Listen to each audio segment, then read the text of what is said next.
Hello, First United Methodist Church, Winter Park. It's Craig Bloker here with our daily devotion as we seek to find hope together through the season of disruption.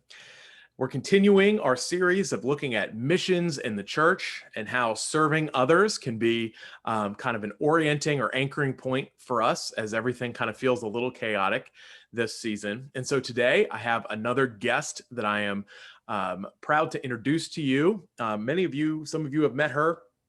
Others have not, but it's Adriana Santos, who is our program coordinator for Foundry, which is our mentoring program for young adults who have aged out of the foster care system. That we can come alongside these young adults, offer them support and guidance to hear what their dreams are for their lives, and to help them achieve those dreams. And Adriana is instrumental in that work. So hello, Adriana. Adriana has a background in social work, which when we were starting, we knew was going to be so crucially important, as there's so much for us to learn in this work. And she has just done an extraordinary job connecting with our mentees and supporting our mentors. So hello, Adriana. How are you today?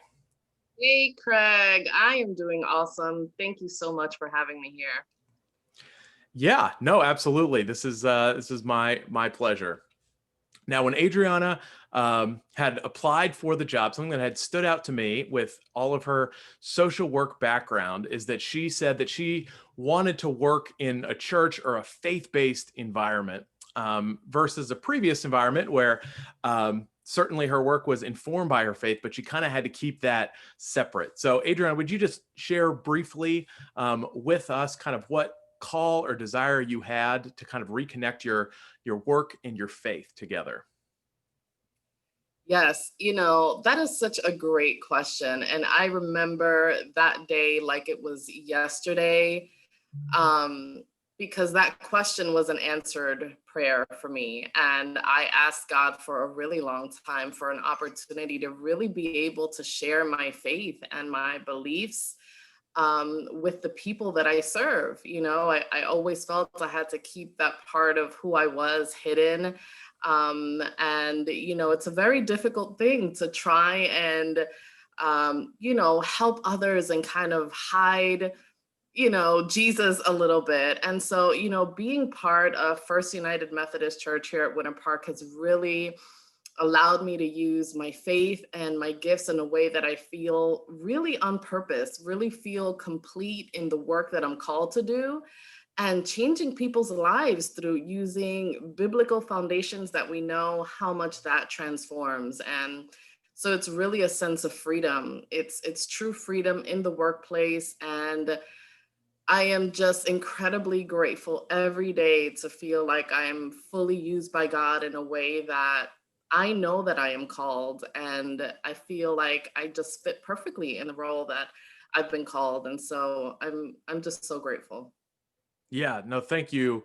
Thank you for that. And I am certainly grateful for the role that Adriana has played, particularly in the lives of our mentees, that, a faith requirement is not for any part of participation in the program. But Adriana has had the opportunity to pray with our mentees, to talk through deep spiritual questions, and just as they have wrestled with, difficult life circumstances. And so I am certainly grateful for Adriana's testimony and faithfulness in her work. Now, as a follow-up question, with all of your background and experience, education in the area of social work and the work that you're doing now with Foundry, what would be kind of one thing that you would like to share for how the church ought to engage in faithful and effective ministry and mission in our community? Sure. Yeah. And that's a really great question. And the first thing that comes to mind when I think of that is a word in social work we use a lot. It's called cultural competence. And this really requires us to examine our own cultural backgrounds and identities, in order for us to increase the awareness, personal assumptions that we bring, our values, stereotypes, biases, And when we go into the mission field, it's so important to really understand who we are, so that we can better communicate with the people that we serve and really be at their level and comfortability. Because we are going into their land, into their territory, I think it's really learning how to become sensitive in their culture. So, doing research about the land and wherever it is that you go, how they eat and what are their, social norms and social standards. And all of these things are really important because, language and communication is a huge part of what we do every day as we speak, right? We're communicating. And so even nonverbal gestures, like all of these things, people become aware. And I feel that the more sensitive we are in those areas, the more they will be receptive to what we have to offer. And so, I think of the famous words of the Apostle Paul that he talks about in First Corinthians 9. He says, though I am free and belong to no one, I've made it myself to be a slave to everyone so I can win as many as possible. So he talks about, to the Jews, I became a Jew. To those under the law, he became, under the law. And then he says, to the weak, I became weak so he can win the weak. And so he says, I become all things to all people so that by all possible means I may save some. So, I truly believe in that statement when it comes to missions, and we learn to become one with the people that we serve. And that's where connection becomes so incredible. And so I believe, even in this work as Foundry, for me, deep connection becomes the crucial part of doing this work. And I see the response because people want to know that you know them at their level and that you understand them and that you get them, even if you haven't gone through what you've been through, but understanding where they come from and not just us feeling presumptuous that we can go into a place and feeling like we've got it all figured out, right? Because we don't. And so that also helps us understand what people really need versus what we believe that they should have. I think that is a huge part of that missions work, and learning to listen and learning to hear what it is the person is desiring or what the community needs in general. So that is what I believe stands out for me. Yeah, that's great. Thank you for the reminder that there is preparatory work to do if we really want to be most effective, if we want God to use us most fully, if we want connection to develop clearly, then there's work that we have to do on the front end to make sure that God can use us in the clearest, most effective ways, and that takes listening and learning. So that's a great reminder for us. Thank you. What's one thing that you're really excited about going on with Foundry now? And as a follow-up to that, for those who are not involved but are interested in either learning more or in becoming involved, how might someone do that? Yeah, so Foundry has gone through some really exciting changes from the beginning. And of course, we've had to learn how to navigate this pandemic like everyone else has had to in their workplace. And even, we've had to learn to adjust in church. But,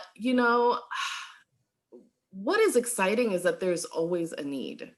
Foundry will never be something that will be kind of, out of style, if we could say, because there's always a need. There's so many youth that have aged out of the foster care system, and numbers are growing by the day that these youth need so much support. And why is that exciting to me? It's because it allows us to be able to fill in the gap, to be able to see a need. And as the body of Christ, we can fill that need. And so, a couple of times throughout the year, we bring in new mentees, and we're always looking for mentors. We're always looking for people who feel called in some way to bring encouragement, to bring support, to inspire, either through the education that you've had, the experience that you have. You don't need a master's degree to become a mentor. You don't need even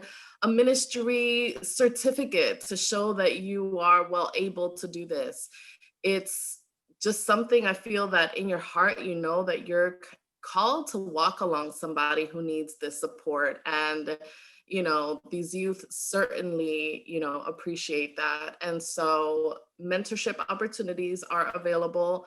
Um, and that's just a powerful role that you play in the life of an individual. We also have advocacy roles if you're interested in filling one of those in different areas of either your skill in education or housing or legal, or just something special that you feel that you can bring to us, through at Foundry, through what you've learned in your career.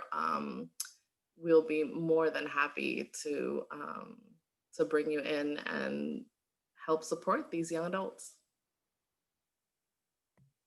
Awesome. Well, thank you. And you certainly can reach out to me directly, or to Adriana. And her email is there on the website. And so, as we close today, as we are in a series looking at gratitude, just if you'd share with us just one thing that you're grateful for in this crazy season that we find ourselves. You know, um, there's so much gratitude to be felt in this season, despite the chaos and, in life, what we're going through. Um, Really, just a sense of purpose, that I feel that I get to accomplish my calling every day, which is why Foundry is such a special part of my life. And, invite everyone else to feel that sense of purpose as well. I feel like the times that there's like maybe depression in our lives or maybe a sense of anxiety is maybe because we don't feel complete, right? We don't feel like we're accomplishing what we ultimately are called to accomplish. And which is why doing work like this gives such a sense of purpose, a sense of joy and gratitude. And, the Bible says that what greater thing it is to give more than receive. And, in giving, we are able to receive. So every phone call that I get and I'm able to help and serve and encourage, for me, it truly is one of the greatest blessings that I can say I have. Oh, that's great. And I don't think that there's any other more encouraging word that I can offer in closing. So, thank you, Adriana, for your time. Glad that folks who haven't met you have a little sense of who you are, the work that you're doing.